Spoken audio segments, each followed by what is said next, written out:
Today I'm going to walk you through how I relocated a battery to the firewall on my RX-8. It's kind of similar and inspired by the Amamiya RX-8 battery relocation, but it doesn't cost $500. You'll need patience and skill with a welder, but you won't need a lot of money to recreate what I've done here. So as you can see, the Amamiya battery relocation is basically just a plain steel tray that relocates the battery from the factory location to the firewall.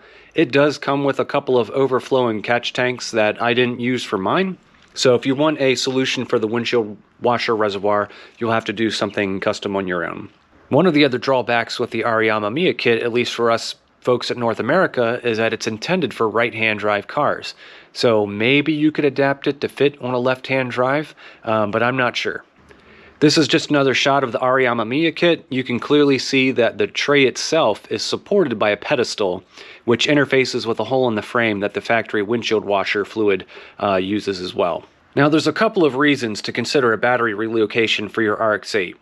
First off, the factory battery, which is pretty heavy, is located fairly far forward and pretty much blocks the exit of the radiator, as you can see in these pictures. The location of that battery so close to the exit of the radiator definitely hurts airflow and cooling performance. By relocating the battery out of the factory location, you can open up the exit of the radiator, as you can see in this picture, allowing a lot more airflow through the radiator.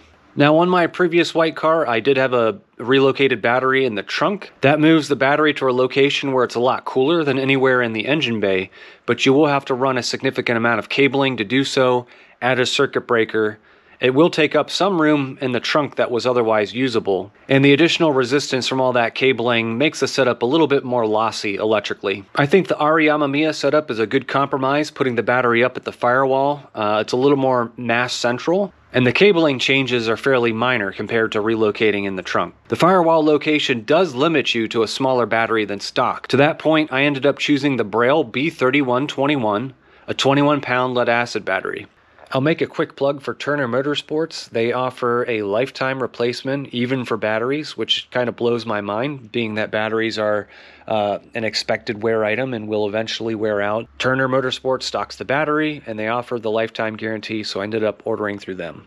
The B3121 battery specifications are shown here. Now, Braille's a bit weird with how they rate their cranking amps. They show pulse cranking amps right here, but that's not really comparable to what people usually list for cold cranking amps. So I did a little digging, and the CCA for this Braille battery is around 525 amps, which is a bit less than stock, but still pretty strong for an RX-8. You can see here a comparison of the OE battery. I'm running a Group 35 battery compared to the Braille. You're going from 38-ish pounds to 21 or so pounds, and quite a bit of size savings.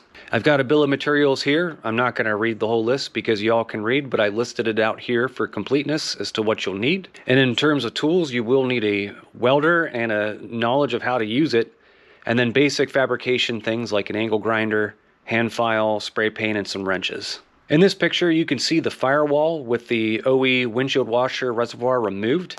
And in the big red arrows are indicating the locations where there are attachment points for the new tray that I fabricated. With the two at the top, I simply reused the factory bolts that held the OE windshield washer fluid reservoir in place. I used the stud down below, which as far as I could tell was unused on my car, so I got a nut that would work on that.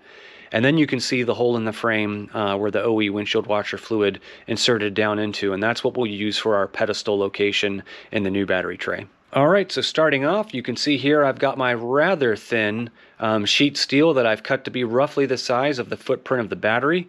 I double welded tack welded a reinforcement plate to the bottom just to make sure that that was a bit reinforced and there'd be limited opportunity for that pedestal to cause deformation. And for the pedestal, I just went through the tool bin and found a bolt where the head just barely fit down into the hole in the body of the frame, and that served quite well to help locate this tray. But I chose the height of that pedestal to locate the battery at a reasonable height up off the body frame. The reason for that is as I was trying to allow air to be able to escape via the normal passageway out of the engine bay. The RX-8 factory fenders actually have functional vents, and I didn't want to block that pathway, so I kind of raised the battery up a little ways to promote a lot of airflow past the battery to help with cooling of the battery and to help with heat evacuation out of the engine bay. So here you can see I have things mostly roughed up. Now you could pretty much just verbatim copy the RE Amamiya, which uses just flat pieces of plate steel that are welded together and a couple of tabs to bolt things up to the frame rail. But I had these angle channels that had the pre-drilled holes in them that made it really convenient to use as arms to bolt things to the firewall. And so to that bottom tray that I have the pedestal on, I welded on a couple of angle pieces to locate the battery and to also provide some bending reinforcement.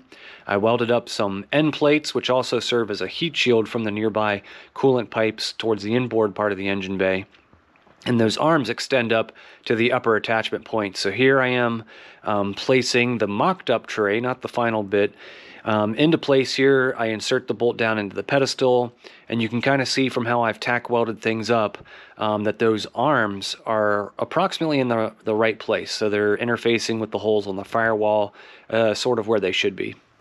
In this next clip, I'm a little bit further along, so I have taken a battery and placed it in position. I drilled holes in those side plates to locate the factory J-hooks, so the factory J-hooks are reused. I did weld in some small washers into the sides where the J-hooks feed through, just to provide an extra little bit of reinforcement against elongation or tearing out. But the factory J-hooks are basically fed up and through a piece of angle aluminum stock, and that's basically what ties the battery down in place in the tray. Now at first, when I had installed this setup, I had just taken copper lugs, I guess it was probably 4/0 copper lugs, directly to the battery terminals, and that resulted in somewhat limited contact area, which increases the contact resistance, and I got relatively poor cranking results from that setup. So I ended up going back to the SAE gumdrop post style screw-in terminals that are provided with the Brill kit. And I was able to reattach the factory lugs to those copper lugs that I had crimped onto my extended cables, and that actually gave me better cranking performance. So I would recommend that approach versus just going directly to that battery with copper ring terminals. You can kind of see how I've interfaced with the factory wiring harness. What you don't see is that the other ends are also just copper ring terminals that I bolted directly to the rings of the factory wiring harness. So there are no permanent changes to the factory wiring harness with this setup. All I did is remove the lugs that are attached to the battery from the OE location, basically attached a couple of 4-gauge extended wire runs that have copper ring terminals at each ends to the factory harness and to the factory lugs that you can see here on the battery terminals. Just make sure to tape everything up nicely, to use zip ties to help stabilize and route the wiring. I used wire loom to further protect the wires, and make sure to cap off the battery positive so that you have no short circuit hazard. The positive battery cover is of course different than stock now. I did a bunch of market research to try to find a terminal cover that would work for this 90-degree setup, and I found one at the Brillman company. So I'm showing here sort of where I sourced this part from. But the B06116 battery cover actually ended up being a perfect fit for this application and was all of $2.75. I think my design ended up being actually a little bit lighter than what the RE Amamiya would end up being, and I haven't seen any issues with the strength or rigidity of the tray as of yet. Lastly, I think my design allows a little bit more airflow around the battery. In other words, it's less enclosed within the metal enclosure to hopefully allow the battery to operate at a slightly cooler temperature. So there you have it, folks, the poor man's RE Amamiya battery relocation. This is just being shared for inspiration. Certainly, if you have other ideas, you know, the creativity is your limit. You can mock up exactly what RE Amamiya went with. You can go with variations on the design that I did. But just wanted to give you guys a sense of what a 21-pound battery looks like relocated to the firewall of a left-hand drive platform, and to help inspire maybe some custom projects for you guys.